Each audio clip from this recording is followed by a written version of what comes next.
Better future. What is that? What would you like to see in a better future, and how do we achieve that better future? It's interesting about renewable and clean energy. We've had various speakers previously talk about how energy is so critical, particularly continuous energy is critical for economic growth. And I think we've seen it. As we have more and more load shedding, we get less and less economic activity, less and more manufacturing. And unfortunately, that leads to more and more imports, because if you're making less, you have to import, but you still have the demand. So energy, particularly clean and renewable energy, is critical. And as the ministry is doing, and I can contest to this because I do a lot of work with the ministry, so I know exactly the type of work that they are doing. And I compliment you and your minister, by the way, because they definitely have a plan, they have a strategy. But like anything, energy is one of those things that doesn't get changed tomorrow. It's a process and it takes time. I mean, let's take, for example, the Batoka Gorge project, which should be our next major project to deliver hydroelectricity to Zimbabwe. Even if we started building tomorrow, okay, that's if we can get the $5 billion to do it, it'll take 10 years, if not more. 5 to 8 years from now, even if we started building tomorrow, and we haven't even got to the feasibility stage. So it's very clear that renewables initially is the way to go. Solar, I'm not sure if wind is achievable. It could be in some areas of the country. Wind power is achievable in some areas. Solar is achievable, but deliberate strategies. I remember, I'm not sure if it's still there, but I remember there was I think it was an S5 saying that all new buildings had to have solar. Is that still in place? Yeah, it is still in place, but this refers to solar water heating. So there's a regulation that specifically says instead of you putting an electric geyser, you are compelled to put a solar geyser as a way of reducing demand by households so that we have power available for industrial and other productive purposes. Yeah, because of course the geyser does take away most of your power. So those of you who have electric geysers, you should turn them off when you're not there, because they do take a lot of power. Right, let's open up. I have about 10 minutes or so just to ask the ministry at the dock here a few questions looking at affordable and clean energy. Is there any questions I'd like to take from the floor on this issue? There's a couple. Patrick, do you mind? Well, let's start. We can start. Let's start from the back, because I know that front table has been talking, then we'll move up this way. There was someone right at the back? Yeah, there we go. Thank you. Please don't forget to mention maybe you can even stand, say your name, organization, and then ask your question. Thank you. Super. Thank you very much. My name is Sani Muzeda from Masawara. Thank you so much, Director, for your report. I just wanted a bit of clarification. I was at a CZI meeting, I think it was last year, and one of the concerns that was raised was policy consistency. If you look at Zim Asset, if you look at NDS and so forth, they're very good policies, but when it comes to the SIs and the implementation of those ideas, usually the wheels fall off somewhere along the lines, and then we don't get to meet those very good plans and the documents that we're aiming to achieve. So you mentioned the targets for 2030. How far are we in terms of solar? Does the government know how much you actually have? Because I know there are a number of factories, institutions, mines, and so forth that have their own installed solar capacity and so forth. So do we know how much is there? And how far are we towards that target? And then question number 2 is, obviously the main issue is financing. What is in place, or is there a plan in place to ensure that there's sufficient financing? Wind, I know, and you just mentioned that it's possible in some areas or not. Is there any work that is being done there? I know there's one company that is working on a feasibility study. Are you aware of that? Do you know where they are? Is it possible to share these as much as they're business opportunities, but really as a government, it benefits the entire economy? I think Kenya reported that earlier this year, I think they're almost at 100% renewable energy in the entire country. And I think the president gave stats, how they did it, where they are, and so forth, so forth. So it's just a question can you give a bit of guidance? Where are we as a country in terms of hitting our targets and the finances side of it? Thank you. Thank you very much. There was a question in the... here we go. Here, Patrick. Oh, is there one at the back store? The other one here. Okay, let's go to the back and then we'll come to you, sir. Understand him. A second. Patrick, yeah, right in front of you. Yep. There we go. Yep. There. T-shirt? No. Patrick. There. Thank you. Yes. Thank you very much. I'm Douglas Otto. I have a comment and some questions. The renewable energy, I think it's a great idea.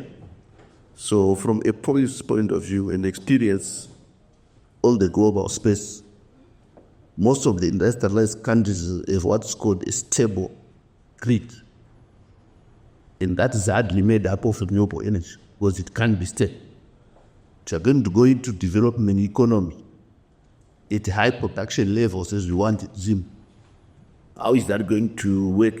Are we going to increase fossil fuel energy?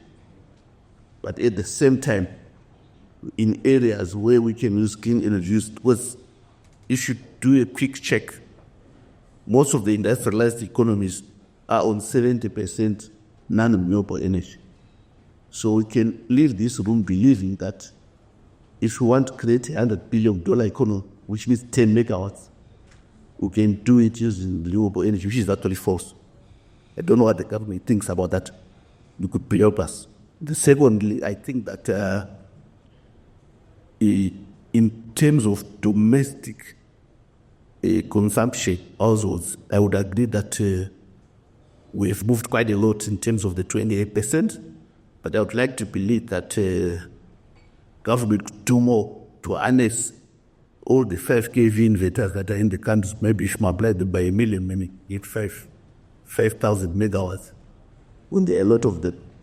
What is the plan to expedite the process of bringing all those people in the grid, not just the 25 megawatts that you talked about? Thank you. Thank you, Douglas. There was the front table here now, Patrick, please. There's two questions at the front table. So thank you very much for the presentation. You talked about 2,000 megawatts by 2030 clean energy. I know there was a study that was done 2012 or so by I think 10 years back, which talked about the potential from coal-bedded methane, given that we have a lot of coal, at least as a way of moving away from polluting. How far, where are we as a ministry? What's our stance with regards to coal-bedded methane? Thank you. Fry? Thank you. I just want to sort of add on to what Dadias was speaking about regarding the domestic installed capacity. Because currently, your net metering, people are not paid if they supply surplus power. And I want to understand the rationale behind that, because I believe that we could actually accelerate that 28%. You could probably get a lot more if people were paid for it.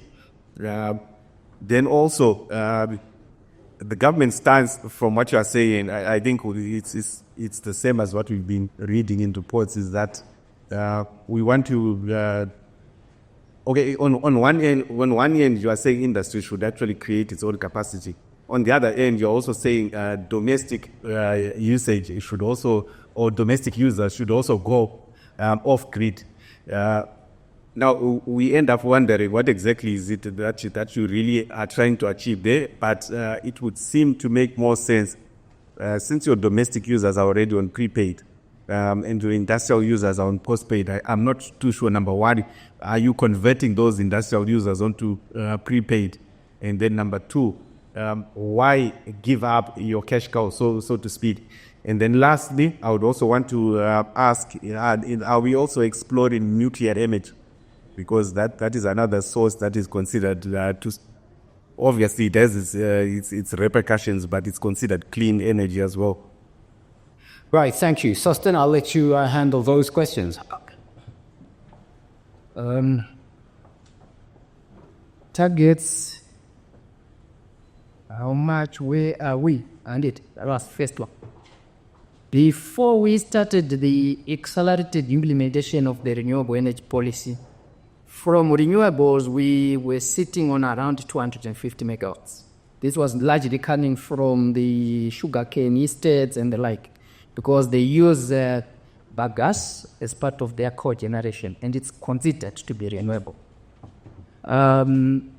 As I speak now, this year alone, by end of December, we would have added around 100 megawatts or so from solar. Zimplats are completing 35 megawatts. A month ago, Central Grid in Nyabira also tested a 22.5 megawatts extension, and it's already online. It will be commissioned soon by our principals. If you go to Guruwe, there is a 5 megawatt solar plant that was completed recently. So doing the maths, by the end of year, we'll be having about 100 megawatts for solar.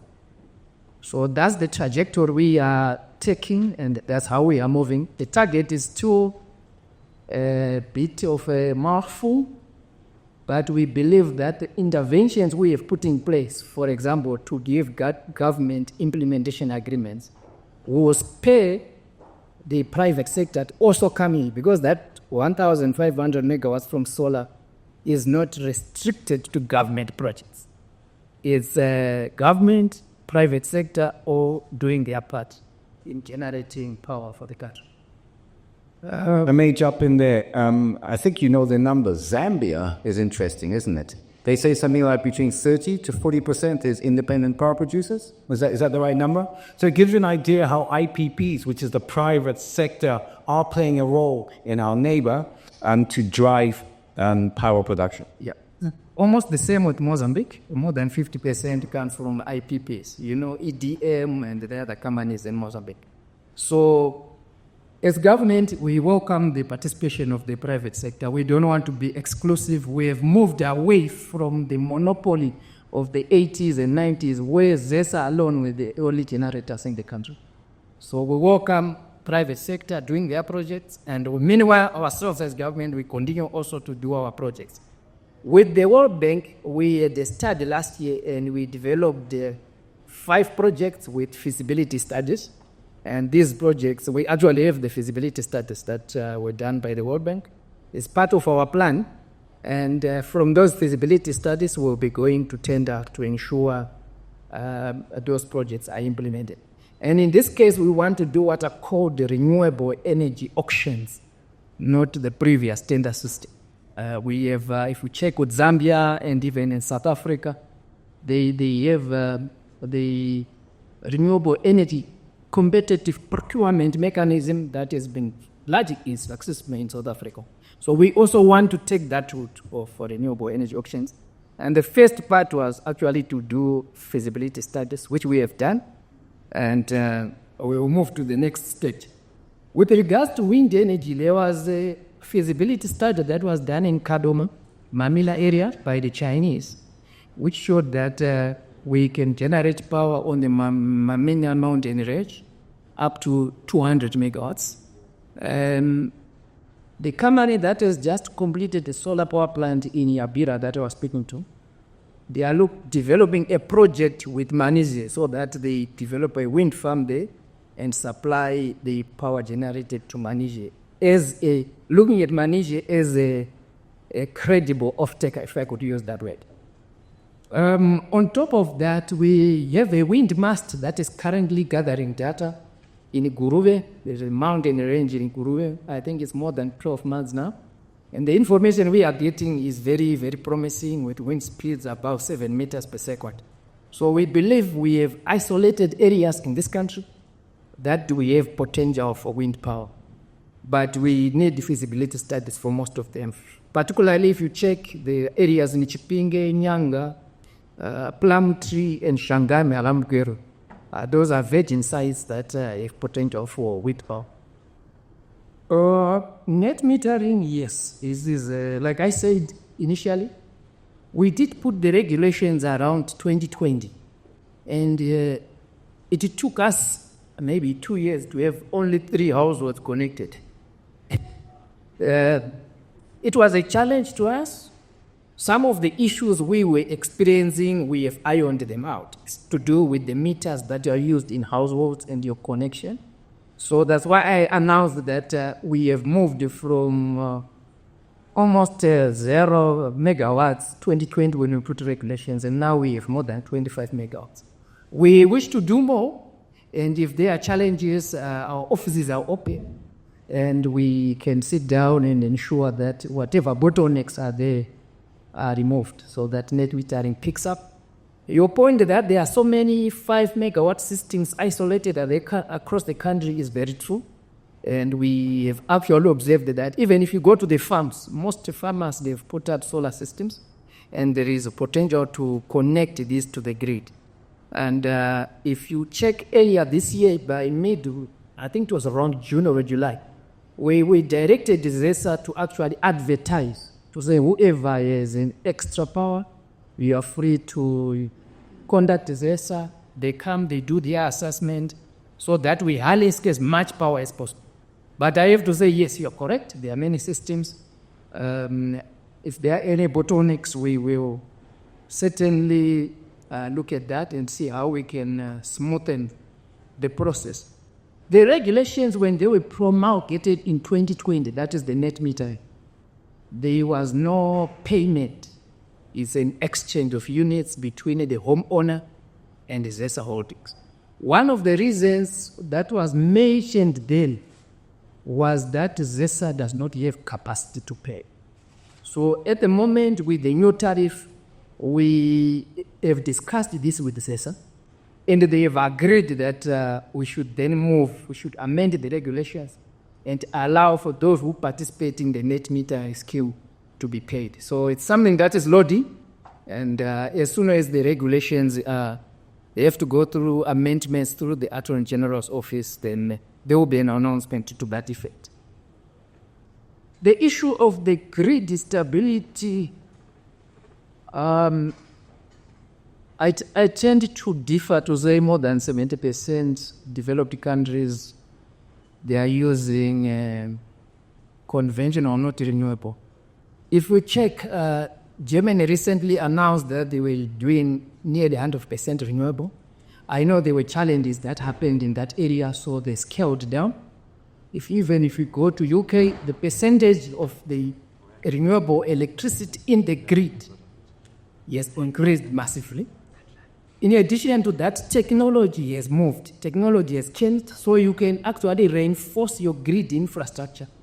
It's no longer the old traditional grid that we are talking about, but you can reinforce your grid so that it becomes more stable. And when we talk of grid stability and renewables, we are not just talking of solar only. Solar is the one that usually has problems because it has a profile that follows the sun. And at night it goes, and if there are clouds, then we have issues. So usually if you do the studies for solar, the amount of solar you can feed to the grid, usually it's recommended not to exceed 25%, solar only. But if you have wind, it plays a complementary role. If you have geothermal, it also plays a complementary role. So there are opportunities there.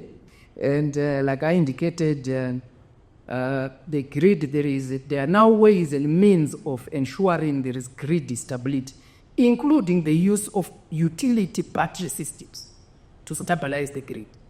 In addition to that, just to answer you for the Zimbabwean grid, our grid is currently such that we get about 55% from coal and 45% from hydro.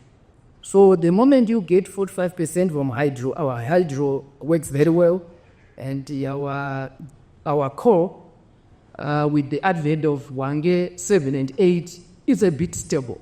So we have capacity to add much more renewables into our system because we have these 2 key power plants which are not variable. I think that is sort of answers most of The nuclear, are you looking at nuclear energy? or nuclear. That's a tricky one. We are looking at nuclear, but in a very, very long term, not in a short term. As part of kickstarting that work, our government recently signed an MOU, a Memorandum of Understanding, with a company called Rosatom. It's in Russia. They specialize in what are called small modular nuclear reactors and other forms. So this is still preliminary work, but in the long run, not in the short term, in the long run, a nuclear might be considered.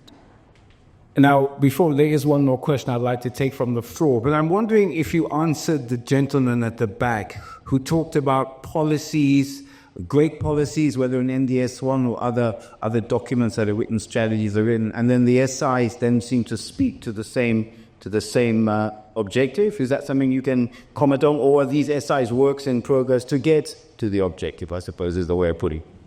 Yeah. Well, the issue of policies in government is wider than. I thought it was an unfair question to put the wrong response, wasn't it? Yeah, than you. But from the energy side, we have tried as much as possible to ensure the SIs we have in the Ministry of Energy, they speak to each other, not contrary to each other. I think that's a nice way of answering it. Now, Kenan, you want to ask a final question? Thank you very much. It would be 3 questions. The first, I think, was you have already attempted to answer it, that there is a complaint that policy formulation as a process has got 3 limitations. The first is what you have alluded to, where various policies enacted, various stages are inconsistent, either in content or in terms of implementation. You have answered that. But the second is one which relates to the scale and speed of having a policy mature to the stage of implementation. And it's the charge and the complaint is that it is taking too long to get to the finishing line. And lastly, there is also a complaint which says these policies confer schemes of benefits and obligations to the citizens. And how enforceable are they when there are breaches? Or do they merely guide ministries and government in terms of road mapping what their intentions are? And then the last question is, at what stage do you change a policy into law? In the form of statutory instruments or in the form of a statute itself which goes through Parliament? Thank you. Thank you. Doc? All right. Policies, there are 2 issues. When we develop a policy, we go through a consultation process. I can speak to the renewable energy policy and energy efficiency policy because I was already in charge of the Department of Renewable Energy. The energy efficiency policy that we developed, it took us 1.5 years. And to me, as far as a policymaker, that is good enough because it allows us to consult. If I tell you we did more than 7 consultative workshops across the country, we wrote to other various ministries to give us their inputs so that we see if they are in conflicts or areas that need actioned out. So developing a policy in a period of 6 to 18 months, as far as I'm concerned, is sufficient because then it gives you time to really consult the people who matter, people who need to be consulted. In terms of implementation, our renewable energy policy has a timeline of 2030. So we implement from 2019 when it was passed up to what? Up to 2030. And 2 years before, there's a provision to say it can be updated, can be reviewed at that stage. But that's how we do. We don't do policies over a 2-year period and implement in 2 years and finish and clear. They're implemented over a longer term period. Same with the energy efficiency policy I spoke that was passed. It's also a 10-year document. So we're looking at implementation over that period of time. Yes, you are correct. The policies are actually guidelines. They are not enforceable. So to enforce a policy, you then have to go to Parliament and put an act of Parliament. For example, the Electricity Act or the Petroleum Act or the ZERA Act. On a short-term basis, that's when we use SIs. But under normal circumstances, we have to do it through an Act of Parliament. An Act of Parliament becomes obligatory, mandatory, and enforceable.